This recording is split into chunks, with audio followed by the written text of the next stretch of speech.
arti satu daging dalam pernikahan.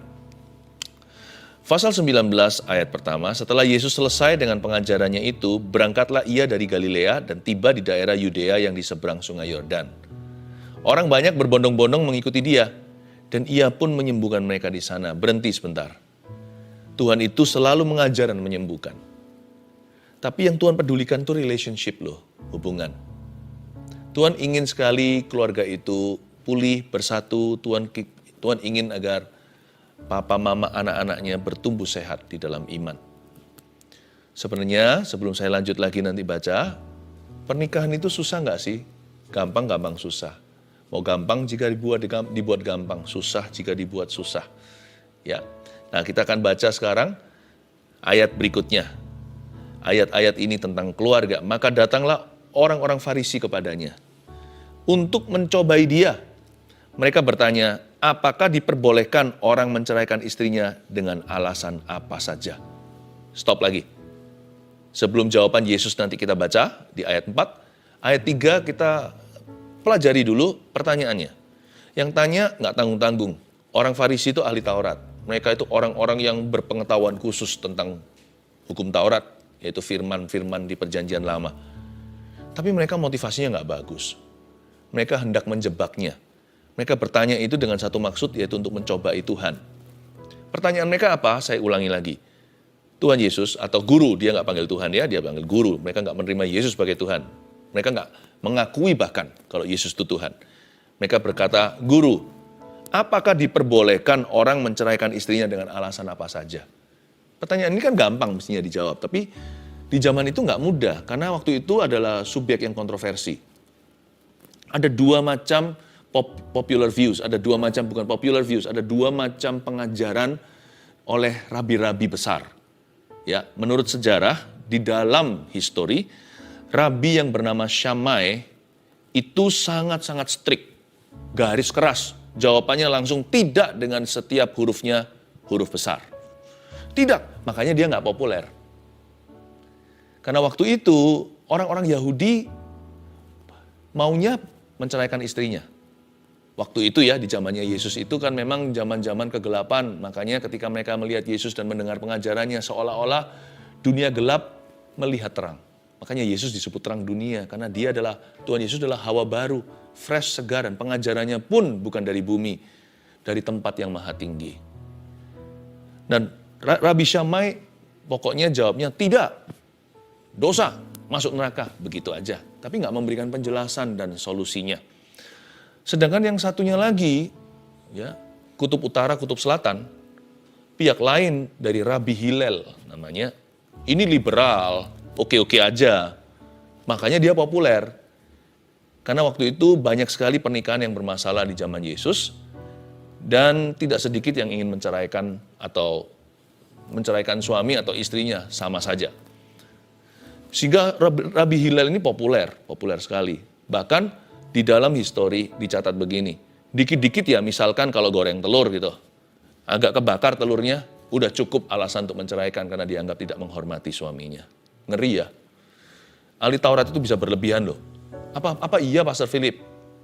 Iya, bahkan zaman itu mereka nggak cuci tangan atau apa, hukum-hukum najisnya itu banyak. Dan waktu itu pria-pria zaman Yesus gila hormat. Dan mereka juga nggak setia, istri-istri juga nggak hormat, sama suami-suami juga nggak mengasihi. Wah, kacau pokoknya. Kacau pada waktu itu, zaman kegelapan. Ya, ada contoh-contoh yang lainnya yang ridiculous, yang konyol-konyol ya. Seperti kesalahan yang tidak berarti. Cukup, dan itu dibenarkan. Rabi Hillel ini mengajarkan itu semuanya justifiable, dibenarkan. Pokoknya dikit-dikit cerai. Oke, nggak masalah, karena Musa mendukungnya. Nanti kalau kita baca ayat-ayat belakang, mereka pakai hukum Musa sebagai backingnya. Oke? Nah, sebenarnya ada dua macam kutub yang pengajarannya berbeda. Yesus nggak ikut salah satu. Karena Yesus selalu mengacu pada firman Tuhan. Bukan apa kata manusia atau popular view. Tuhan nggak begitu. Tapi sebenarnya mereka kok bisa mencoba Yesus pakai pertanyaan begini ya, karena tidak yang lama yang lalu ada satu kasus pernikahan yang ditegur oleh seorang nabi itu dipenggal karenanya. Yaitu Yohanes Pembaptis tak tanggung-tanggung sepupu jauh Yesus Kristus. yang mempersiapkan jalan bagi Tuhan. Kan perkara Herodes dan Herodias, raja wilayah, dan dia angkat bicara, nggak benar itu, nggak benar. Siapapun yang menceraikan, lalu habis itu dia kawin lagi, atau yang diceraikan, gitu ya. Pokoknya yang kacau deh. Yang seperti itu nanti menikah lagi. Kamu tidak pernah benar, sebab kejadianmu itu di mata Tuhan tetap tidak pernah dapat approval. Tuhan menganggap kamu berzina. Tuhan menganggap kamu curang. Tuhan menganggap kamu tidak fair. Jadi sekalipun mau dirayakan sebagai raja wilayah, bahkan pakai imam-imam yang dibayar sekalian, zaman itu kan bait suci pun menjadi tempat perdagangan, segala sesuatu dihalalkan. Tapi di mata Tuhan, kamu tidak pernah halal. Hubungan ini salah di matanya forever and ever. Amin. Dipenggal gara-gara itu. Jadi kalau Yesus salah bicara, dia bisa kehilangan pengikut. Kalau dia pakai cara syamai, udah pokoknya cut off, tidak memberikan sebuah cara pandang, tidak memberikan sebuah solusi jalan yang lebih baik, tidak ada hikmatnya. Atau kalau Tuhan liberal, maka patahlah semua pengajarannya yang lain. Dan kalau Tuhan salah bicara, bisa berakhir ministrinya. Bukankah itu yang mereka mau? Supaya Yohanes Pembaptis di-repeat atau terulang lagi dalam kasus Yesus. Tapi Tuhan Yesus tidak begitu. Ayat 4 kita baca. Jawab Yesus. Anda siap? Oh, jawaban Tuhan membuat saya semakin mengaguminya. Tidakkah kamu baca? Tuhan nggak berkata tentang hukum yang mereka manipulasi, tidak bicara tentang popular view atau opini. Tuhan berkata, tidakkah kamu baca? Nggak tanggung-tanggung, langsung dibawa ke Kejadian, pasal-pasal awal. Tidakkah kamu baca bahwa sejak semula, bahwa Ia yang menciptakan manusia sejak semula menjadikan mereka laki-laki dan perempuan. Sebelum kontaminasi, Tuhan langsung bawa mereka ke pernikahan kesatu dalam ciptaannya. Adam dan Hawa. You see, jawab Yesus, tidakkah kamu baca? Go back to the scriptures always. Selalu kembali ke Alkitab. Alkitab itu selalu yang benar. Manusia itu selalu salah. Udahlah, pegang aja ini. Ini bukan opini, ini prinsip kehidupan. Apa-apa perasaan kita, pikiran kita itu kalau melawan firman itu selalu salah. Udah gitu aja, nggak usah ditimbang-timbang lagi, nggak usah tanya Roh Kudus. Karena Roh Kudus nggak akan melanggar firman-Nya. Roh Kudus tidak akan membatalkan.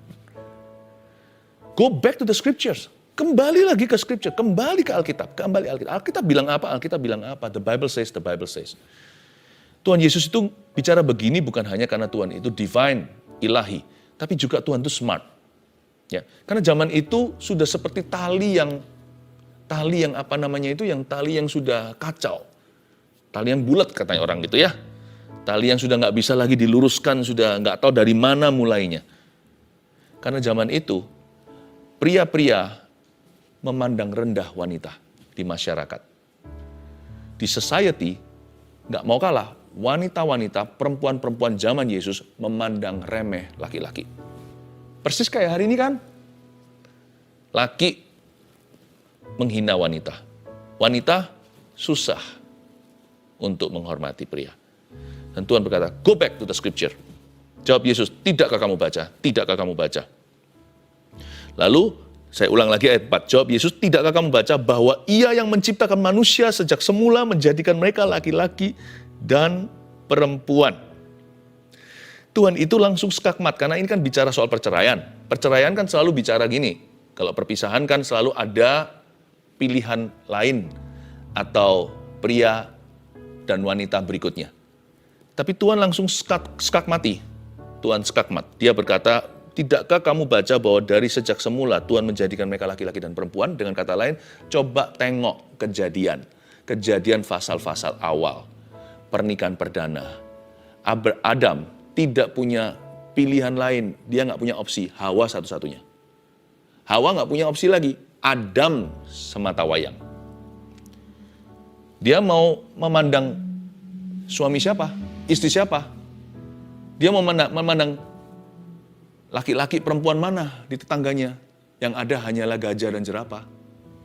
Tuhan bilang, tidakkah kamu tahu, belumkah kamu baca sejak semula Tuhan jadikan mereka laki-laki dan perempuan, tidak ada perceraian. Tidak ada perpisahan. Daging dari dagingku, tulang dari tulangku. Ya ini, nggak ada pilihan lagi. Nggak ada pilihan lagi. Ya itu. Tuhan bilang, dari semula dia menjadikan laki dan perempuan. Sadarkah Anda? Singular, tunggal-tunggal. Laki, perempuan. Nggak boleh ada kata-kata keluar seperti ini. Emangnya di seluruh dunia hanya kamu prianya?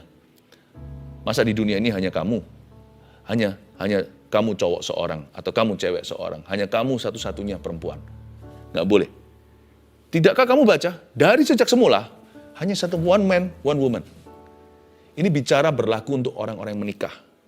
Pakai tapal kuda. Tidak ada opsi. Pernikahan adalah masuk ke dalam situ, tutup pintu belakang. Tidak ada pintu bahkan di belakang situ. Dan ini juga menjadi sebuah peringatan untuk orang yang mau menikah. Pilih baik-baik pasangan Anda. Kadang-kadang kita pilih pasangan yang fantasi, tapi bukan yang kita butuhkan. Tuhan itu tahu yang kita perlukan. Dan juga pernikahan jangan main-main. Makanya yang bujangan, yang pacaran. Jangan pacaran itu buat coba-coba. Nggak buat coba-coba aja kadang-kadang masih gagal kok. Tapi masih oke kalau pacaran. Kalau menikah nggak boleh, itu bercerai namanya. Apa yang Tuhan persatukan, manusia nggak boleh ceraikan. Ya kan? Nah, pada waktu kita masih sendirian atau bujangan, kita harus berdoa sungguh-sungguh dan menguji relationship itu. Karena itu jangan cepat-cepat berhubungan yang sifatnya fisik, apalagi hubungan badan. Oh jangan-jangan. Karena bagaimanapun juga namanya orang pacaran itu penyesuaian. Courtship. Itu untuk mencari pasangan hidup. Bukan untuk melampiaskan hawa nafsu. Pastikan kalau Anda itu udah gandengan, udah usianya, udah sama-sama orang-orang yang punya tanggung jawab. Orang-orang yang sudah mandiri. Ya, bukan bayi baru lahir kemarin misalnya. Tapi orang-orang yang sudah punya pekerjaan, kalau enggak orang-orang muda yang sudah tanggung jawab sekolahnya di usia yang cukup dewasa. Ingat ya, libatkan Tuhan. Karena Anda bukan cari pacar. Karena Anda menuju ke pernikahan. Pernikahan itu sekali masuk, itu nggak ada pintu belakang. Nggak bisa berkata, ups, salah. No refund policy. Tidak ada yang namanya kebijakan untuk mengembalikan barang itu nggak ada. Nggak boleh.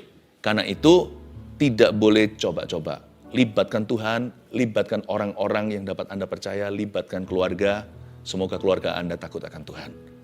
Ya.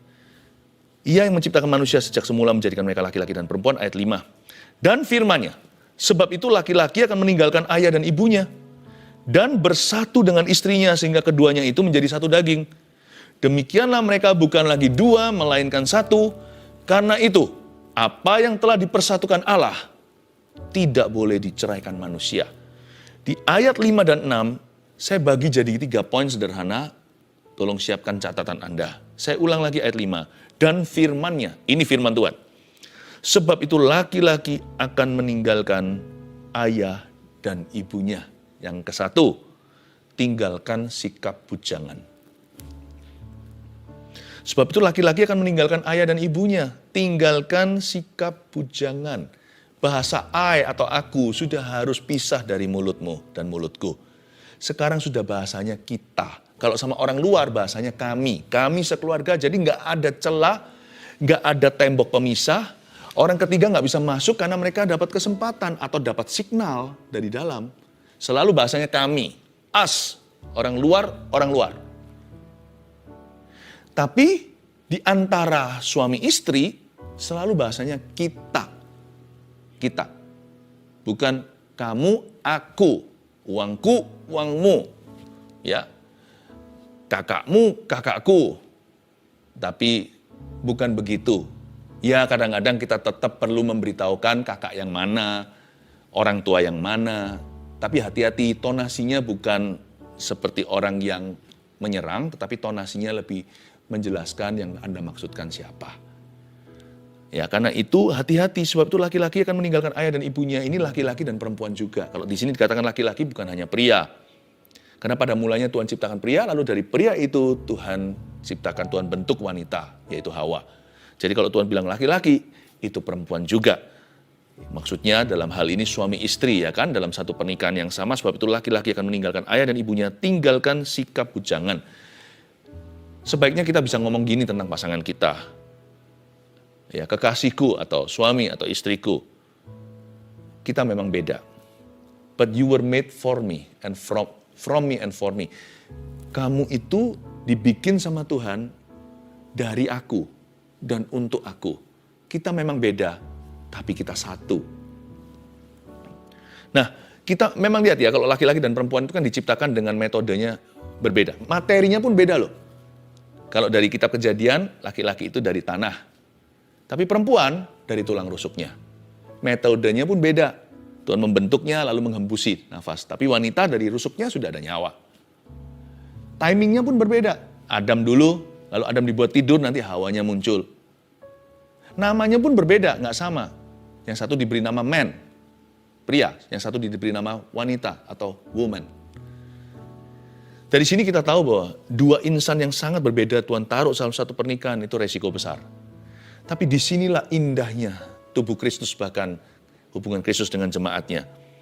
Kita itu beda. Nah, maksudnya di sini apa? Sebab itu laki-laki dan meninggalkan ayah dan ibunya. Apapun yang terjadi, tinggalkan sikap bujangan. Always go back to marriage. Kalau orang itu sudah menikah, selalu kembali ke pernikahan. Nggak boleh arahnya itu ngepak barang. Nggak boleh. Arahnya itu selalu drop dulu, tunggu. Always wait for one another. Itu yang Tuhan kehendaki, yang Tuhan inginkan. Tinggalkan sikap bujangan. Engkau sudah meninggalkan rumah ayah dan ibumu. Kalau laki meninggalkannya, perempuan juga meninggalkannya. Seperti Ribka meninggalkannya untuk kawin sama Ishak. Sama-sama telah meninggalkan, tinggalkan sikap bujangan. Ada apa-apa, ada masalah apa, selalu bisa diajak bicara. Selalu ujungnya kembali to work out the marriage. Selalu kembali untuk mengerjakan pernikahan. Bukan lari dari keadaan. Atau larikan diri dari pernikahan itu. Nggak boleh. Arah anginnya itu selalu ke arah marriage, bukan menjauh, selalu ke situ. Itulah sebabnya Yesus berkata kalau ada yang marah jangan sampai matahari terbenam. Tinggalkan sikap bujangan. Yang kedua, sebab itu laki-laki akan meninggalkan ayah dan ibunya dan bersatu dengan istrinya. Garis bawah ini, dan bersatu dengan istrinya sehingga keduanya itu menjadi satu daging. Dari sinilah keluar tema kita, arti satu daging dalam pernikahan. Bersatu dengan istrinya sehingga keduanya itu menjadi satu daging. Lanjut lagi, demikianlah mereka bukan lagi dua, melainkan satu. Tulis nomor 2 poinnya, targetkan kesatuan selalu. Makanya sekarang saya ngerti, pernikahan itu begitu sakralnya. Kita nggak boleh main-main, jangan menjadi pasangan tidak sepadan. Itulah pentingnya satu iman. Satu iman aja, banyak penyesuaian loh. Ya. Untungnya kalau penyesuaian satu iman itu hanyalah anggaran rumah tangga. Tetapi kalau beda iman sudah beda dasar, itu anggaran dasarnya udah salah. Targetkan kesatuan selalu. Pentingnya satu iman itu di situ. Yang bujangan belum terlambat, belum telat. Pilih yang benar. Ya. Dan proses mempersatukan dua insan yang totally different atau yang sangat berbeda itu, itulah pekerjaan Allah di dalam setiap pernikahan. Saya nggak ngerti kenapa Tuhan itu menciptakan sebuah institusi namanya marriage atau pernikahan, saya nggak mengerti. Tapi itulah misterinya Tuhan. Bahkan hari ini pun dikatakan bahwa hubungan Kristus dengan jemaat itu seperti pernikahan. Bukankah itu membuat kita indah, saudara seiman? Bukankah keluarga saat teduh ini seperti, sekalipun kita nggak keluar dari kandungan yang sama, kita mungkin nggak berhubungan darah, tapi ada kemesraan di dalam alam roh. Ada sesuatu yang mempersatukan yang nggak kelihatan. Itulah misteri Allah. Dalam pernikahan juga sama. Allah mempersatukan dua insan yang berbeda dan membentuk mereka. Kasar mereka ketemu halus sebelah sini. Kasarnya sini ketemu halusnya sana. Bisa sama-sama besi menajamkan besi. Suami bersatu dengan istri. Ini bukan bicara tentang hubungan seksual saja. Ini bicara tentang sifat segala sesuatu. Visi hidup tujuan. Targetkan kesatuan selalu. The goal is, dalam pernikahan itu goal atau targetnya bukanlah kita bisa mengerjakan satu hal bersama-sama. Tetapi kita bisa mengerjakan segala hal bersama-sama. Suami istri itu harus mengerjakan semuanya itu bersama-sama. Kalau nggak bersama, jangan kerjakan. Tapi kalau sampai tidak bisa mengerjakan satu hal yang sama, itu berarti saling melengkapi. Paham maksud saya? Nggak mungkin kan kita semua bisa sama-sama. Ya kan? Atau kalau punya anak masih kecil, bayi gitu, mandi pun, ya kan, ada waktunya. Situ sikat gigi dulu, nanti giliran supaya ada yang jaga anaknya. Ya. Atau kalau kita makan, kadang-kadang nggak bisa sama-sama. Mungkin yang satu ada meeting di luar sana. Bukan berarti bisa melakukan semua activity together. Tapi kalau nggak bisa melakukan segala sesuatu bersama-sama, itu karena saling melengkapi, bukan karena menjauh. Goal tujuan daripada pernikahan bukan melakukan satu hal bareng-bareng, tapi segala sesuatu, segala perkara bersama-sama. Targetkan kesatuan selalu, itu artinya menjadi satu daging, mereka bukan lagi dua. Itu artinya sang pria akan bersatu dengan istrinya sehingga keduanya itu menjadi satu di mata Tuhan. Dan apa yang telah dipersatukan, yang terakhir, karena itu apa yang telah dipersatukan Allah tidak boleh diceraikan manusia, garis bawahi. Apa yang telah dipersatukan Tuhan tidak boleh diceraikan. Nomor 3, tolak kata cerai atau pisah. Atau kata-kata apapun yang melemahkan pernikahan itu. Do not undo, never undo God's word. Jangan pernah meruntuhkan firman Tuhan dalam hidupmu. Tuhan itu pro pernikahan. Bagi yang sudah menikah, yang belum menikah, jangan sembarangan. Tuhan itu pro pernikahan. Pernikahan itu sakral. Hampir-hampir sesakral dengan nama Tuhan. Jangan sebut dengan sembarangan. Jadi jangan pernah serang pernikahan itu dengan kata-kata. Baik itu kata-kata cerai atau yang dosisnya lebih rendah, seperti yang lebih nggak mengancam seperti pisah. Never do that. Jangan pernah lakukan itu. Anda akan mendukakan roh Allah di dalam dirimu. Tolak kata cerai atau pisah. Sebaliknya, rekonsiliasi. Nah sekarang saya tunjukkan ya. 3 poin sudah Anda dapatkan. Saya kasih suplemen tambahan. Kata ayat 7, kata mereka kepadanya. Ini orang-orang Farisi lagi. Jika demikian, apakah sebabnya Musa memerintahkan untuk memberikan surat cerai jika orang menceraikan istrinya? Wah, bawa-bawa Musa ini. Kata Yesus kepada mereka, saya kagum sama Tuhan. Karena ketegaran hatimu, Musa mengizinkan kamu menceraikan istrimu. Tapi sejak semula, tidaklah demikian. Bukan kata tadi Tuhan sudah ceritakan kitab Kejadian. Dari sejak semula, mana ada? Nggak ada. Itu ide aslinya Bapak. Kamu bawa-bawa Musa. Musa nggak salah. Musa itu bukan mendorong perceraian, bukan yang mencetuskan. Musa itu mencoba mengontrol hawa nafsumu. Karena ketegaran hatimu Musa mengizinkan. Waduh, kalau sudah di level ini kan celaka ya. Musa ini kan hamba Tuhan ya. Kalau sampai Musa aja menurunkan standarnya, berarti nggak ketolongan. Karena ketegaran hatimu. Dari ayat ini kita tahu bahwa di dalam pernikahan atau hubungan seringkali masalah utama itu bukanlah setan, tetapi hardness of heart atau kekerasan hati yang minimal satu parti atau satu sisi itu mengeraskan hatinya dulu atau mengeraskan hati selalu. Tapi lebih untung satu daripada dua. Kalau dua-duanya mengeraskan hati, wah mana obatnya? Di sini juga Tuhan berkata, karena ketegaran hatimu, kata ketegaran itu karena kekerasan hatimu. Because of the hardness of your heart. Bahkan Tuhan pun gak bisa tembus. Satu sisi, malahan kalau dua itu kiamat. Sejak mereka mengeraskan hati, kata Yesus, Musa menuliskan the permissive will of God atau kehendak Allah yang diizinkan. Paham ya? Ini bukan kehendak Allah yang sempurna, bukan apa yang baik dan benar, bukan apa yang memuliakan Allah. Tuhan pun seolah-olah lewat Musa, ya sudah kalau kamu mau begitu. Kamu minta burung puyuh, ku datangkan. Tapi habis itu mereka mati karena hawa nafsu. Tuhan berkata, baiklah, masuklah kehendak Tuhan yang diizinkan. Saya tidak pernah mau. Saya ngomong sama Tuhan terang-terangan. Dalam hidup saya mengiring Yesus, saya selalu ngomong begini, Tuhan jangan izinkan yang namanya Philip ini Tuhan, memaksamu untuk tanda tangan sesuatu yang bukan idemu. Atau sesuatu yang tidak membuat Tuhan bahagia. Kalau sampai Tuhan mengangguk sama saya, berarti Tuhan tidak sayang sama saya. Lebih baik saya hajar Tuhan, jadikan saya anak yang disesah. Anak yang tidak gampangan. Kalau saya dibiarkan, kan berarti saya bukan anak Tuhan. Berarti saya anak tetangga. Jangan Tuhan, hajar aku. Tapi janganlah tolak aku ketika aku bertobat. Hajarlah saya. Saya selalu ngomong gitu sama Tuhan. Saya nggak menunggu sampai Tuhan. Kalau saya nggak bahagia kalau Tuhan berkata, ya sudah kalau kamu maunya gitu. Lalu saya pergi dengan happy. Wah, anak-anak saya juga mengerti. Kalau dia tanya sesuatu sama kami, papa mamanya. Kalau saya diam, mereka langsung nggak berani. Nggak usah tunggu saya ngomong tidak. Lebih ngeri daripada kalau saya bilang tidak, adalah kalau saya diam. Kalau saya diam, oke. Kalau dia terusin, wah itu uji nyali. Kalau dia terus begitu kan menantang, itu kembalinya nanti ada masalah sama saya. Kalau saya diam, jangan diteruskan. Anak-anak saya mengerti, saya tidak marah-marah, saya bukan papa yang emosi-emosi, saya nggak begitu. Tapi anak saya mengerti kalau saya quiet, saya tidak memberikan definitif atau ya dengan tegas, dan jangan jalan. Tuhan kita itu kayak gitu. Karena ketegaran hatimu. Bayangin, Yesus anak Allah loh, tahu hati bapaknya. Karena kamu paksa papaku, gitu. Karena kamu paksa Bapa di sorga. Wow. Dari sini kita harus tahu betapa pentingnya lembut hati ya. Ayat 9, tetapi aku berkata kepadamu, barang siapa menceraikan istrinya kecuali karena zina, lalu kawin dengan perempuan lain, ia berbuat zina. Murid-murid itu berkata kepadanya, jikalau demikian halnya hubungan antara suami istri lebih baik jangan kawin.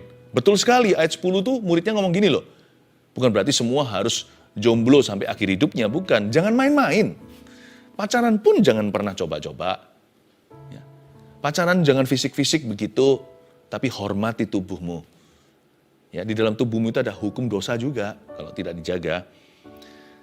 Maksudnya hubungan antara suami istri itu sakral, jadi janganlah kita approach atau mendekati itu dengan attitude atau sikap hati yang salah. Dan yang sudah menikah, junjung tinggi pernikahanmu, pernikahan saya juga, itu sama sakralnya dengan nama Tuhan. Karena nama Tuhan yang mengesahkannya.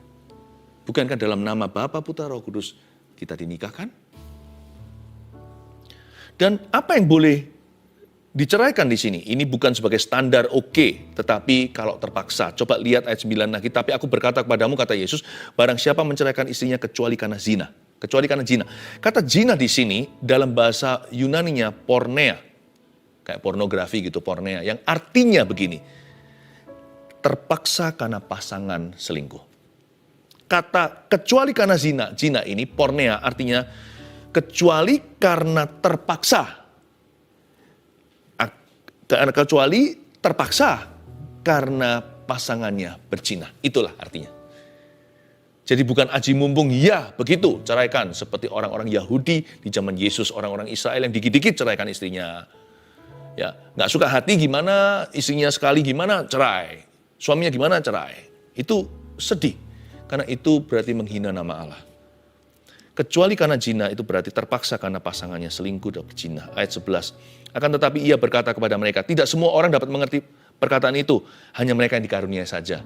Maksudnya orang-orang yang bujangan. Kan murid-murid Yesus berkata, wah kalau gitu lebih baik jangan kawin. Tuhan bilang gak semua orang bisa mengerti perkataan itu. Kecuali mereka yang dikaruniai. Ayat 12. Ada orang yang gak dapat kawin karena ia memang lahir demikian dari rahim ibunya. Ada orang yang dijadikan demikian oleh orang lain. Dan ada orang yang membuat dirinya demikian karena kemauannya sendiri. Oleh karena kerajaan sorga, siapa yang dapat mengerti, hendaklah ia mengerti. Simpel saja ya. Untuk orang-orang yang masih bujangan, ada kasih karunia tersendiri. Anda tidak perlu nunggu nanti punya pasangan baru bisa happy. Anda bisa merasa lengkap dalam Yesus sekarang. Dan ada juga orang-orang lagi, saya nggak doakan begitu, tapi ada orang-orang tertentu yang sampai tuanya, dia tetap sendiri atau bujangan, Tuhan pun mencukupkan dia. Kasih karuniaku cukup bagimu. Tapi saya doa supaya masih bujangan semuanya dapat jodoh dari Tuhan ya. Semua keluarga saat teduh. 1, 2, 3. Apa aja arti satu daging dalam pernikahan? 1, tinggalkan sikap bujangan. Tinggalkan itu. Nggak boleh. 2, targetkan kesatuan selalu. 3, tolak kata cerai atau pisah. Lakukan ini, keluargamu akan pulih. Gunung apapun akan minggat di hadapanmu selama Anda sepakat. Di mana ada kesepakatan, di situ ada perlindungan. Di mana tidak ada kesepakatan, seperti tidur di rumah yang mewah, tidak ada atapnya, hujan panas kena semua. Virus pun masuk. Saya berdoa, keluarga Anda dilindungi oleh Allah. Ini waktunya Tuhan memulihkan kita.